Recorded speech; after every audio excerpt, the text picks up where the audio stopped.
تاجر اور صنعتی رہنما نے خبردار کیا ہے کہ ایک ہی روز میں روپے کی قدر میں 10.6% کمی کے نتیجے میں نہ صرف اشیاء کی قیمتوں میں اضافے کی نئی لہر آگی بلکہ شرح سود میں اضافے کے نتیجے میں مہنگے قرضے سے صنعتی سرگرمیاں شدید متاثر ہوں گی۔ تاجر اور صنعتی رہنما نے خبردار کیا ہے کہ ایک ہی روز میں روپے کی قدر میں 10.6% کمی کے نتیجے میں نہ صرف اشیاء کی قیمتوں میں اضافے کی نئی لہر آئے گی بلکہ شرح سود میں اضافے کے نتیجے میں مہنگے قرضے کی صنعتی سرگرمیاں شدید متاثر ہوں گی۔ میڈیا رپورٹ کے مطابق تاجر اور صنعتی رہنما نے بتایا ہے کہ روپے کی قدر میں کمی سے درآمدی اشیاء اور صنعتی خام مال کی لاگت میں اضافہ ہوگا اور مہنگائی سے متاثر عوام کی زندگی مزید بدحالی کی طرف چلی جائے گی۔ رواں ہفتے کے اوائل میں اسٹیٹ بینک آف پاکستان نے شرح سود میں 100 پوائنٹس کا اضافہ کر دیا ہے، جس کے بعد شرح سود 17% سے لے کر ملکی تاریخ کے 25 سال کی بلند ترین سطح پر پہنچ گئی ہے تاکہ مہنگائی پر قابو پایا جا سکے، لیکن روپے کی قدر میں کمی اسٹیٹ بینک کی کوششوں کو متاثر کر سکتی ہے۔ کورنگی ایسوسی ایشن برائے تجارت اور صنعت کے صدر فراز الرحمان نے خدشہ ظاہر کیا ہے کہ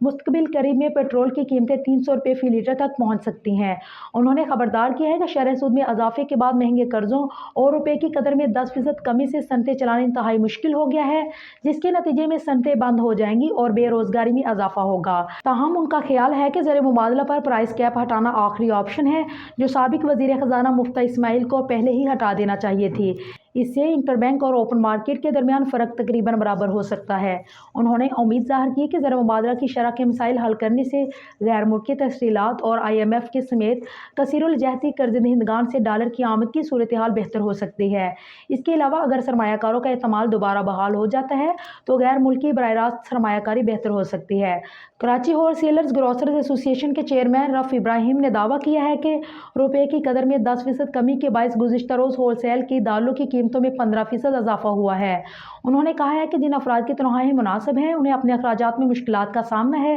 کیونکہ تمام درآمدی اشیاء خوراک اور مقامی مصنوعات کی قیمتوں میں اضافہ ہوگا۔ برآمدی ادائیگی اور ترسیلات زر میں اضافے کے لیے انٹر بینک اور اوپن مارکیٹ کی شرح برابر رکھنے کا فیصلہ 4 ماہ قبل کر دینا چاہیے تھا۔ انہوں نے کہا ہے کہ انٹر بینک اور اوپن مارکیٹ میں 34 سے 35 روپے کے مقابلے میں 4 سے 5 روپے کا فرق معقول ہے، جس میں منڈی میں ڈالر کی بلیک مارکیٹنگ کا رجحان بڑھا۔ امید ہے کہ یہ رجحان بھی ختم ہو جائے گا۔